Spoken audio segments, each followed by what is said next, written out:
Hello, my name is Diana Delacruz-Aparicio. My pronouns are she, her, and hers. I am a retention specialist at the Academic Advancement Center, and I also coordinate the Thrive grad program. Today, I am doing a pre-recording for a Thrive cliff. This presentation is called Start Planning for Graduate School. So the goal of this presentation is to continue the conversation about graduate school for folks who are thinking about applying, and this is the first step, along with many other things that I'm sure you've already done. And we know that you have a support network outside of the AAC, and we just want you to know that we're here to support you in this journey. In this presentation, it's hard to engage with the pre-recording. So we want you to engage on your own through self-reflection, write down any questions that you may have. And then if it feels like your questions weren't answered with this presentation, please feel free to bring those back to your retention specialist or let me know if you need additional support. I'm always here to support everyone. Okay, let's go ahead and get started. Okay, so this is going to be the presentation layout. We are going to talk about knowing your goals, knowing your industry, what can you be doing now, and additional resources. And so a lot of this really includes things that are going to be helpful in your own reflection and thinking about, like, what are your needs? What are things I can be doing now? What do I know so far? And knowing that everyone's showing up to this presentation at different stages. And this is just to get you going with your timeline, whether you are in your third year, second year, but you know you want to apply for graduate school. This is a foundational place to start. Okay. Okay, so this presentation, let me move my picture. Okay, so this presentation really is pulled from this handout. It's a front and a back. And this handout was provided by the Career Center, and it's been used a couple of semesters already, provided to our students who are thinking about graduate school, also at our graduate school conference.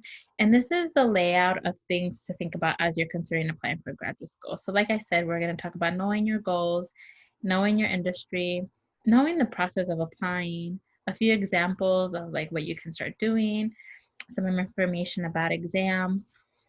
We won't touch too much on personal statements, and then we will also talk a little bit about some timeline pieces. So just know that this presentation is really just going through this handout, which I will include a link of with this presentation so that you have access to this document for yourself as you continue to organize things that will help you along the way.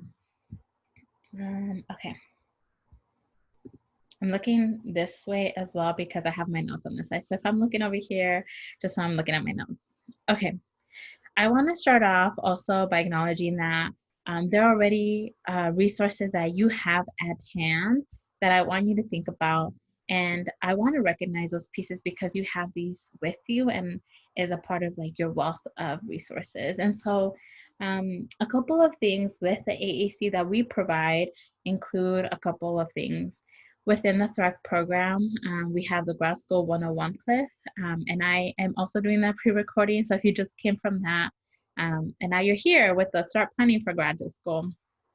And like I said before, I also coordinate the Thrive Grad program. And that's where I do a presentation more focused on getting things started. This is more about the planning and getting a couple semesters like ahead, but the Thrive Grad seminar focuses a little bit more on like, okay, let's get you going now. Think about other things within this these hexagons, and think about like, what are other things that I have as a resource? Am I working with a different program that has talked about this? Am I involved with a student organization that is helping me with my career and potentially graduate school? Am I connected with a faculty member or a staff member that has talked to me about my career and has talked to me about graduate school? And if they haven't, right, you know that you are still connected to these support systems and that they will be very important in your process. And so I want you to think about like, what are other things that could be included in this for yourself that are going to be important in your application process. That's really important. Okay. Okay, so let's go back to knowing your goals now. I think of when I ask students about their goals, we kind of frame it in this way. Well, I personally framed it in this way, and students get to this on their own when they're thinking about graduate school. They tell themselves, these are my career goals.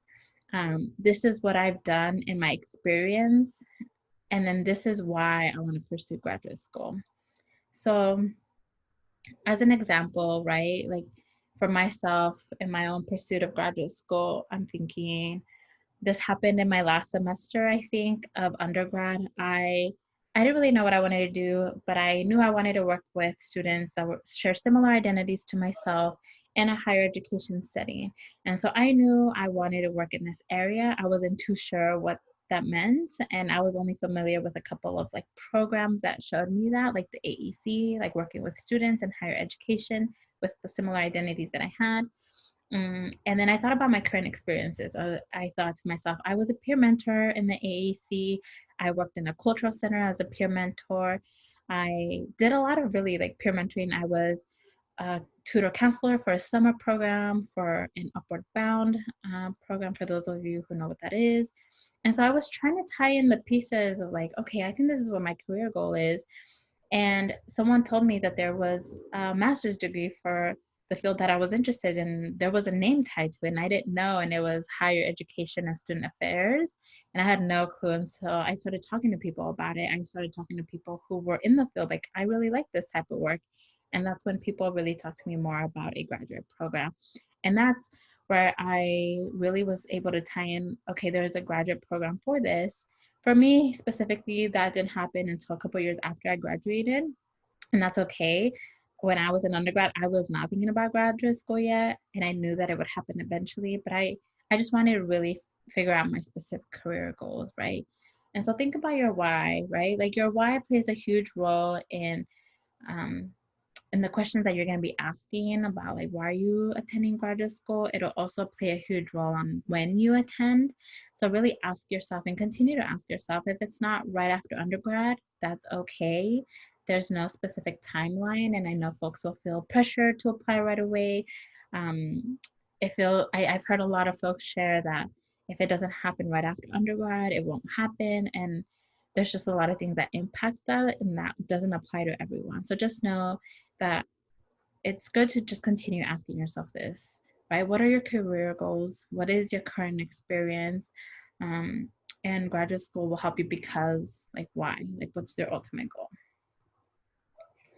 Later in this presentation, we're also going to talk about like ways you can explore your why, just because that can take some time and it can be hard to think about that constantly, right?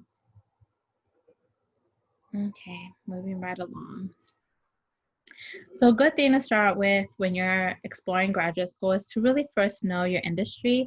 Like I said in my example, right? Like I didn't know that there was a field of study that was what I was interested in, right? It was higher education and student affairs. I just thought, I was like, I want to work with college students, but I didn't know that it was this field. So really know your industry. And here are ways that you can continue to learn your industry. So really it's all about informational interviews. So that includes talking to faculty, even if they're not specifically in a area within your field. As as you continue to practice talking about like what you're interested in, and that's when you pull in your experiences, right? Like this is what I've done, and I'm not sure if like this is leading me to something that I'm not sure exists. Faculty are experts in your field. They know different areas, and if they know someone who falls or is aligned with what you're interested in, they can get you connected with someone. So really talk to your faculty, and they're a great resource. The Career Center. And I wrote Handshake, which is the platform that the Career Center uses for students to access resources, schedule one-on-ones with them, and access other like programs and events that they have. So really make sure that you sign into Handshake, and you'll find that login process within their website. And you can schedule a one-on-one with them to talk about your career goals and really narrowing down like what does that mean for me, like where can that lead me. And as you're exploring that, you can also talk about like what are my options, like is graduate school for me, The Career Center has done graduate school presentations for our students, and so know that they also provide those resources, along with many other events and programs that they do that are awesome, right? So you get to connect with employers, alumni in your field. So just getting an insight from other folks. Something that the Career Center talks about too is how you get connected with folks online. And these are two ways to do so. So LinkedIn, when I was a student, I felt like LinkedIn felt a little overrated. I didn't really know what the point of it was. And as I continued to use it after I graduated, I realized like the importance of it because of how I wanted to connect with folks in my field once I really knew what I wanted to do. And I didn't know how to do that. And I also have seen folks reach out to me when they're interested in talking to me about the field that I'm in because maybe I'm in a position that they want to be in. And I indicated on my LinkedIn profile that I was at this university doing this graduate program. And they looked up that program and they saw me as a student, right? Like I said that I was a current student. And when I was an alumni, that showed up on my LinkedIn. And that's how someone was able to check in with me about, hey, this is what I'm interested in. I see that you attended this graduate program and you're in this field. I want to do this similar work. I want to talk to you about this. And I initially first thought, like, I didn't know that people were using LinkedIn in this way. And that's a great way to do so. And there's just a ton of other ways you can see, like, what people in your field, like, where they're working, right? People put basically their resume on LinkedIn and where they've been working, where they have been working, their connections. And when you really start to look into your field and you see where people are going and what type of jobs in your field, you get to really understand your industry a little bit more, thus helping you understand like what can a graduate program look like for you. I know that LinkedIn like can be a little complicated to navigate, so I would really recommend that you utilize the Career Center to help you explore how you can use the LinkedIn platform to explore that. So yeah, I really encourage you to do so. Connecting Colorado is a platform for employment where you can look for employment in Colorado. Something to do with this and any other platform that is similar, this is just an example, is to look up positions that you're potentially interested in and to look at what the requirements are for their experience, the education level. Some folks are interested in a position right after undergrad, and it may not require a master's or a PhD right away, and that's okay, right? Like you can start that position and be in that position for a couple of years, and when you're interested in moving up in a position that might require a graduate level degree, and that's when you can really consider it's graduate school for me, right? And so I want you to think about what are your options and not default to graduate school because it feels like that's the only other option. Really know what requirements are being asked of in the positions that you're interested in. If you need help, like looking at those pieces, use your resources, right? Use faculty, your peers, AAC staff, the Career Center as a resource to help you look at those pieces. Okay. Okay, so let's move on to a big piece that comes up for folks as they're thinking about graduate school, which is testing. I bring up testing because this can be something to consider in advance, whether you're a second year, third year, or your fourth year. It's just good to know if this is a required piece for a program that you're looking at because it can take some time and this can cause like one of the most like big anxieties for folks. Folks want time to prepare for this while they're in undergrad, or if they're not in undergrad anymore and they're in a position full-time or part-time and need to study for this, it can take some time. And I've seen folks create months of studying plans or try to really fit this in like in a short period of time. So I just really want you to be aware of what this can look like. And so here are a couple of examples of tests based on different like programs or degrees that you're looking for. So the GRE can typically apply to most master's programs, but not all master's programs will require GRE. So it's just good to know your field again. So talk to your faculty. talk to us about it. If you know about specific programs that you want to apply for, this will be indicated in their website if they require GRE or not. LSAT for law school admission test. It's for a professional degree, similar to the MCAT for the medical college admissions test. And I also want to state that, right, tests have been a big barrier for a lot of folks, right? And it can really feel defeating if a test score isn't where it needs to be for students to be admitted into specific programs, and know that there are programs too that can provide you a space for you to provide like supplemental information when you apply if your test score isn't where it needs to be according to like the requirements, right? And so it's okay for you to like apply if you feel like you still want to, and like what are other things that you're providing to help you in your process so that it doesn't feel like it's just this test that defines you and your decisions, which is why I have this little quote, right? You are more than a test score. And so if you're feeling really anxious about this and a test is required, please talk to us so we can help you like navigate those resources. If there's a fee waiver, I put this website here, which I can also include with this presentation. And this is where a lot of folks, this is like the GRE website, and this is where folks sign up for, where they register, where they sign up for like studying materials that are free on there. It also talks about ways to waive the fee. And so go through this website and then talk to us so that we can help you navigate it. Students who are part of the AAC, which is a TRIO SSS program, qualify for a discount. So just know that you as a AAC student do qualify for a discount for the GRE because it can be kind of pricey. I think from what I'm remembering, it was about $160 per test. And testing usually occurs sometime between August, September, and October. Okay, so things you can do to prepare if you're really thinking and considering graduate school, and this is for your junior year. So maintaining a good GPA, knowing that there might be some semesters where you struggle more than others, and that's okay. I think if you show that you've grown along the process, that's important. Similar to like if you were in high school and you were nervous about your GPA when you apply to college, it's the same thing. And you know that the GPA doesn't mean that that's going to be the definer of your application if you're admitted or not. Know that that's just a part of it. And similar to your test, if you struggled a little bit even up until the end, right? Those personal statements, those little recommendations are going to be really important.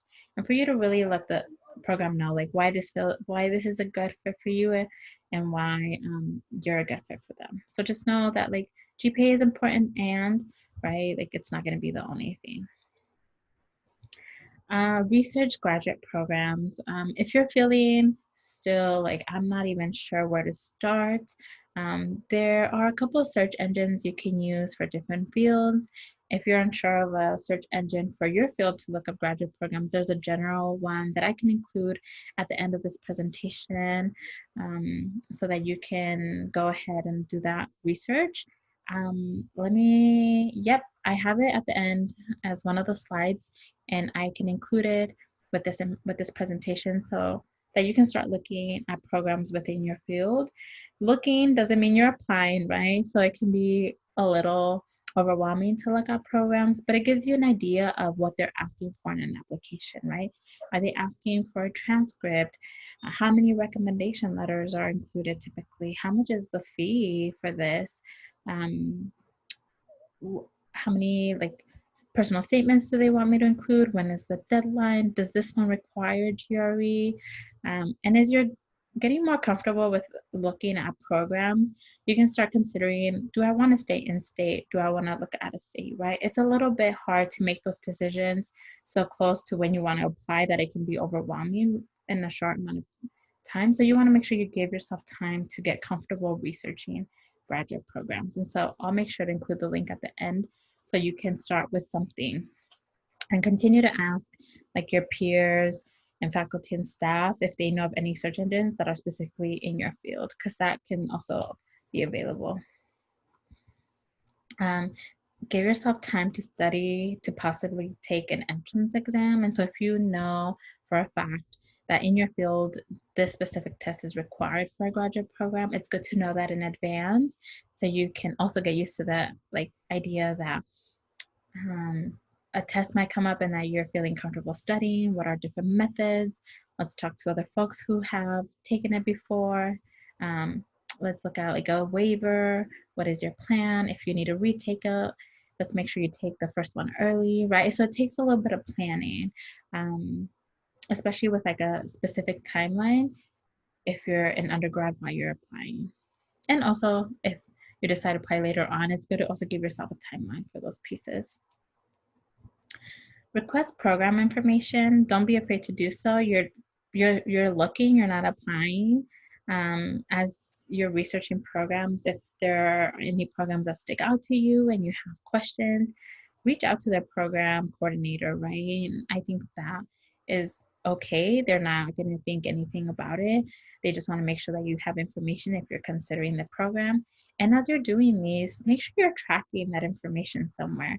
If I emailed the school sometime last month and then I don't look at it until next year when I'm in my last year and I'm thinking of applying, if I don't have that information, it kind of puts me back with zero and I have to reach out again and maybe it just sets you back a little bit. So if you're starting to really look at programs, if you're starting to look at exams for the GRE, things like that, just make sure you're tracking it somewhere, whether it's an Excel sheet. And then I'll talk a little bit about how you can use the form that I pulled this presentation from. Let me go back so you can see what I'm talking about. So you can start doing something like this, right? So this is like an example of what an Excel sheet can look like with like some specific information, and you can add whatever you feel like is important to you in your decision making. These are just some examples. Okay, let me jump back. The last thing is to really be thinking about what is required on your transcript with like classes that you need as prereqs for specific programs. I am specifically thinking about like folks in the medical field who need specific classes, prereqs before getting admitted into courses. For other programs that are more of like Masters of Arts, sometimes there's not really like a requirement with specific prerequisites other than just like a GPA and a personal statement. From my personal experience, I didn't need to have a prereq like major or classes. I did human development and family studies as an undergrad, and I pursued human development I pursued a master's in higher education and student affairs.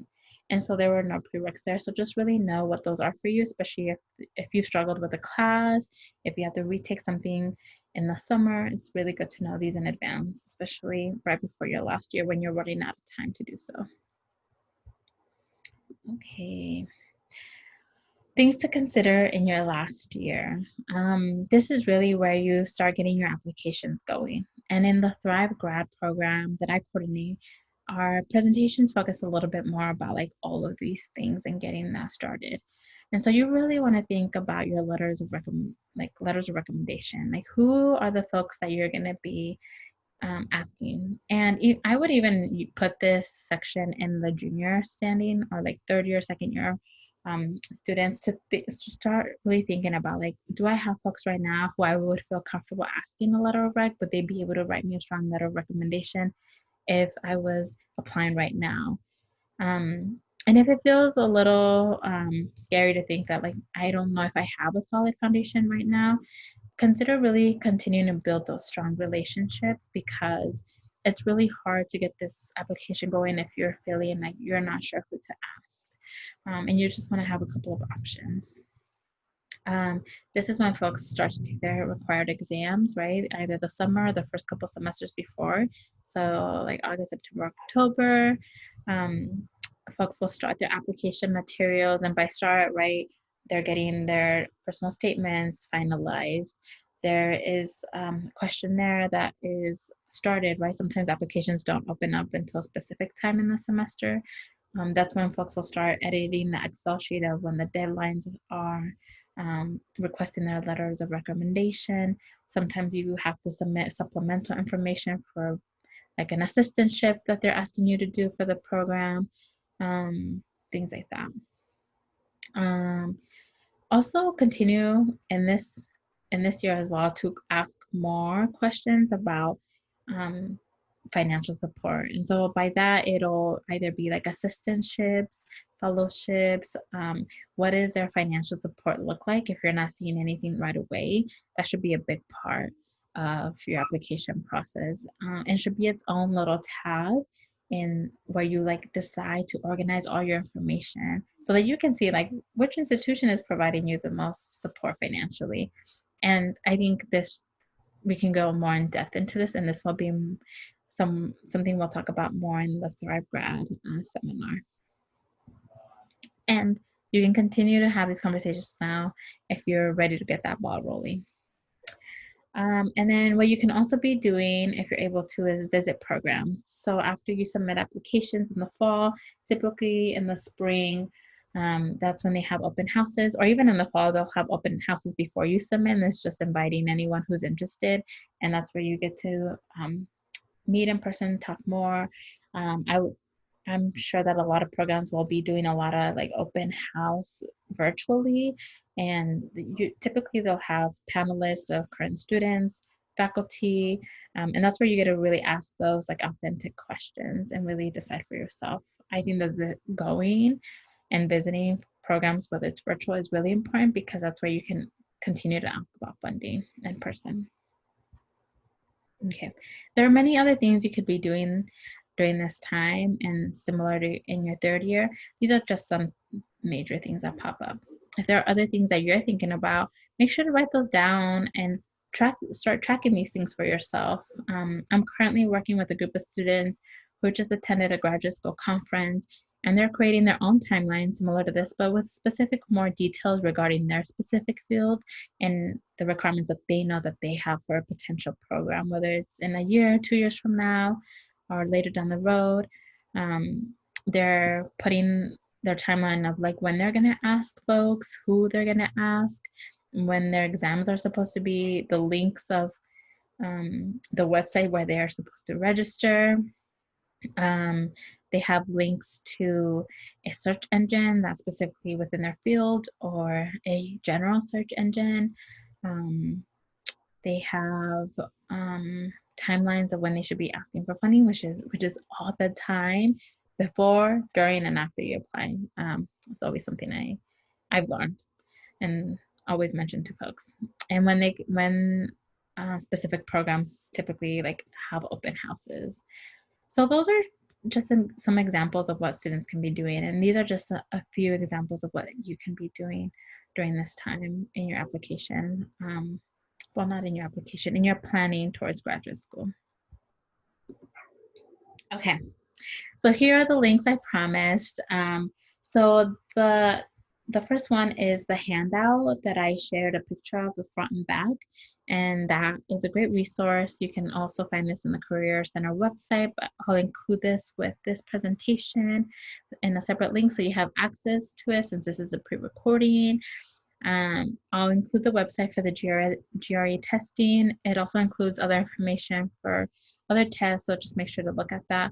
It can be a little bit hard to navigate websites, so just make sure that you're looking at it and seeing, like if you need help navigating that page, reach out to us or any other person that you're working with who can help you in this process, either faculty, staff, friends, just any other advisors, just let us know.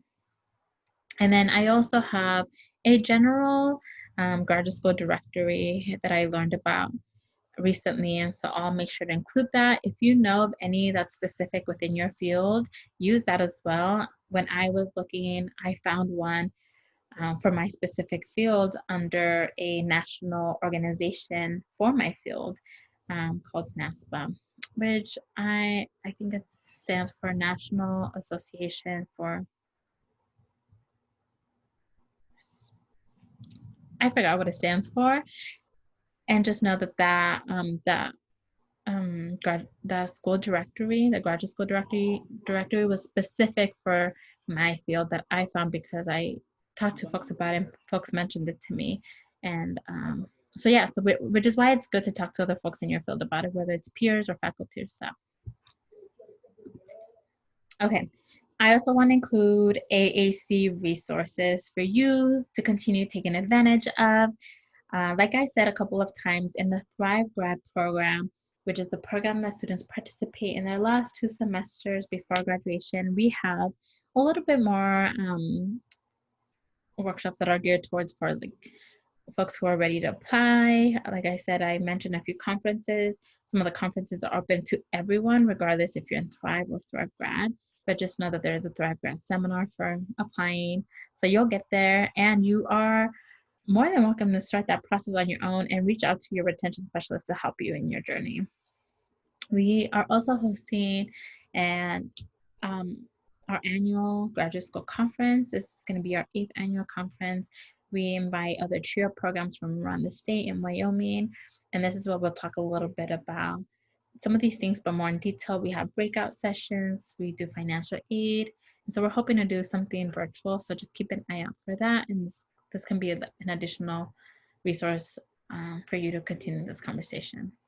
And like I've mentioned a few times, talk to your retention specialist. We're here to help, regardless of where you're at in your journey. If you just want to start having the conversation, feel free to do so with your retention specialist. Well, that's all I have. Thank you all for engaging in these 30 minutes. I know I rambled on quite a bit, so I thank you all for your patience. Don't forget to fill out the post-assessment survey for this presentation, and let me know what was helpful, what was not, if there was anything missing for you. We want to hear your thoughts, and know that when you complete that survey, we'll count your completion of 1 CLF. So just make sure you do it. If we don't get it, we don't know if you're engaging in it. So we just want to make sure folks do it, so it counts for your virtual attendance. And make sure you're doing it right after this video. That's when all the information is fresh in your memory and it captures all the information a little bit more accurately. Feel free to reach out to me if you have any questions. I didn't include my information on here, but you can find my information online. I will include all the links that I mentioned in this presentation. Thank you all. Take care. Bye.